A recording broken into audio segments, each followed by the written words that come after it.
सर्वस्व द्यावे जनी वंदते सर्वभावे करावे ಸಜ್ಜನರಾದ ಮನವೇ ಈ ನನ್ನ ಮಾತನ್ನು ಕೇಳು ಅಂತ ಹೇಳಿ ನಾವೆಲ್ಲರೂ ಇಲ್ಲಿ ಹೋದ್ಮೇಲೆ ಮನೆಗೆ ಈ 3 ದಿವಸ ಏನೇನು ಶ್ರವಣ ಮಾಡ್ಯಾವಲ್ಲ ಅದನ್ನ ನಮ್ಮ ಮನಸ್ಸಿಗೆ ಹೇಳು.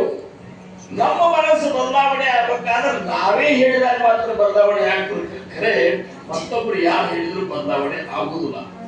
ಆ ಮನಸ್ಸಿನ ಒಂದು ರೀತಿನೇ ಹಂಗದ. ನಾವು ಒಂದೇ ನೋಡ್ಬೇಕು, ನನ್ನ ಮನಸ್ಸು ಹೆಂಗೆ ಹೇಳ್ತದೆ ನಾ ಕೇಳ್ತಂತೇವು. ನಿಮ್ಮ ಮನಸ್ಸಿಗೆ ಬುದ್ಧಿ ಇರುವಂತ ಕೆಲಸ ನಾವು ನೀವುಗಳೆಲ್ಲ ಮಾಡೋಣ. ಇವತ್ತು ನೋಡಿ ಅತ್ಯಂತ ಗಂಭೀರವಾದಂತಹ ವಿಷಯ ವಿಮಲ ಬ್ರಹ್ಮ ನಿರೂಪಣ. ಆ ವಿಮಲ ಬ್ರಹ್ಮನ ನಿರೂಪಣ, ಆ ವಿಮಲ ಬ್ರಹ್ಮ ಹೆಂಗಿದ್ದಾನ ಅನ್ನುವಂಥದ್ದು ಹೇಳಿಕೆ ವೇದಶಾಸ್ತ್ರಗಳು ನೇತಿ ಅನ್ನೋ.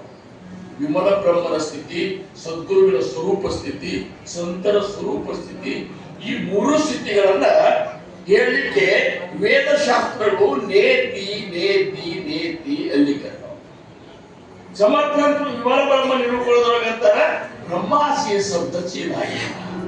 ಆ ಬ್ರಹ್ಮನನ್ನ ತಿಳಿಸಲಿಕ್ಕೆ ಶಬ್ದಗಳು ಹತ್ತುವುದಿಲ್ಲಂತ. ಕಲ್ಪನಾ ಕಲ್ಪಿಸಕೇನ, ಕಲ್ಪನೆಯಿಂದಲೂ ಅವನು ನಾವು ಹೇಳಲಿಕ್ಕೆ ತಿಳಿಸ್ಲಿಕ್ಕೆ ಬರುವುದಿಲ್ಲ. ಯಾಕಂದ್ರೆ ಕಲ್ಪನಾತೀತ ನಿರಂಜನ ವಿವೇಕಿ ಒಳಗಾವೆ. ವಿವೇಕ ದೃಷ್ಟಿಯಿಂದ ಮಾತ್ರ ನಾವು ನಮ್ಮ ದೃಷ್ಟಿಯನ್ನು ಬದಲು ಮಾಡ್ಕೊಳ್ಳಿಕ್ಕೆ ಜ್ಞಾನ ದೃಷ್ಟಿ ನವೇ ಸಮಾಧಾನ ಅಂತ. ಸ್ಥೂಲನವೇ, ಸೂಕ್ಷ್ಮನವೇ, ಕಾಹಿ ಏಕಾಸಾರಿಕೆ ನವೇ, ಜ್ಞಾನ ದೃಷ್ಟಿ ನವೇ ಸಮಾಧಾನ. ಅದಕ್ಕೆ ಈ ಪರಮಾರ್ಥ ಏನದ ಅಂದ್ರೆ ನಮ್ಮ ದೃಷ್ಟಿಯನ್ನ ಬದಲು ಮಾಡೋ ಪ್ರಕ್ರಿಯೆ ಅದ. ಇವು ಈ ದೃಷ್ಟಿ ಅಲ್ಲ, ಜ್ಞಾನ ದೃಷ್ಟಿಯನ್ನು ನಾವು ಜಾಗೃತಿ ಮಾಡ್ಕೋಬೇಕು. ನಮ್ಮ ಒಳಗೆ ನಾವು ಹೊಕ್ಕ ನೋಡಬೇಕು, ನಾನು ಯಾರು ಅಂತ ತಿಳಿಬೇಕು. ಅದು ತಿಳಿತಂದ್ರೆ ಅನಿಸ್ತದ ನಾನು ಆ ವಿಮಲ ಬ್ರಹ್ಮ ಸ್ವರೂಪನೇ ಇದ್ದೀನಿ. ನನ್ನ ಸ್ವರೂಪನ ವಿಮಲ ಬ್ರಹ್ಮನ ಸ್ಥಿತಿನೇ ಅದ ಅನ್ನುವಂಥದ್ದು ಗೊತ್ತಾಗ್ತದ. ಅದನ್ನ ಆ ಪ್ರಕ್ರಿಯೆಯನ್ನ ಹೆಂಗ್ ಮಾಡ್ಬೇಕಂತ ಹೇಳೋ ಸಂಬಂಧ ಈ ಸತ್ತಾಗಳನ್ನು ಸಮರ್ಥ ಹಾಕಿಕೊಟ್ಟಾರ. ಮನಾತ್ಯ ಶ್ಲೋಕನಾಗ ಆದ್ರೂ ಸಹಿತ ಆ ಬ್ರಹ್ಮ ಹೆಂಗಿದ್ದ ಅನ್ನುವಂಥದ್ದನ್ನ ಹೇಳ್ತಾರ. ಅದನ್ನ ನಾನು ಈಗ ಮುಂದಂತೇನೆ. ಅವರಂತಾರ ನಿರಾಕಾರ ಆಧಾರ ಬ್ರಹ್ಮಾದಿಕ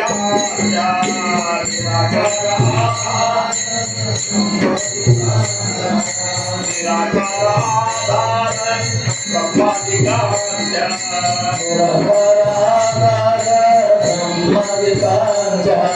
ಜಯ ಸಂಗತ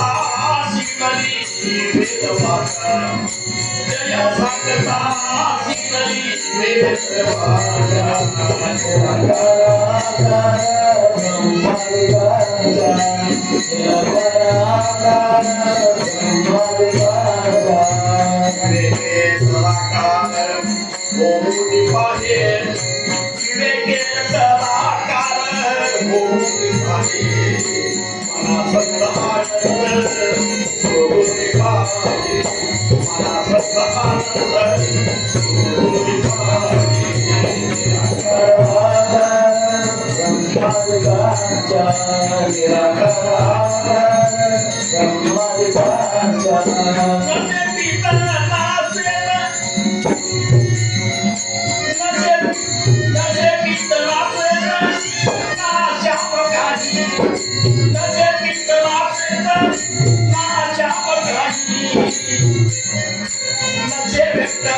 Amen.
ನಿರಾಕಾರ ಆಧಾರ ಬ್ರಹ್ಮಾಧಿಕಾರ. ಯಾವ ವಿಮಲ ಬ್ರಹ್ಮನ ಸ್ಥಿತಿಯ ಕುರಿತು ನಾವು ಇವತ್ತು ಚಿಂತನೆ ಮಾಡ್ಲಿಕ್ಕತ್ತೀವಲ್ಲ, ಆ ವಿಮಲ ಬ್ರಹ್ಮನ ಒಂದು ಅಗಮ್ಯ ಒಂದು ಕರ್ತೃತ್ವ ಏನದ ಅಂದ್ರ, ಆ ಅಗಮ್ಯ ಆ ಒಂದು ಸ್ಥಿತಿ ಹಂಗದ ಅಂದ್ರ ನಿರಾಕಾರ ಆಧಾರ ಬ್ರಹ್ಮಾಧಿಕಾರ ನೋಡ್ಲಿಕ್ಕೆ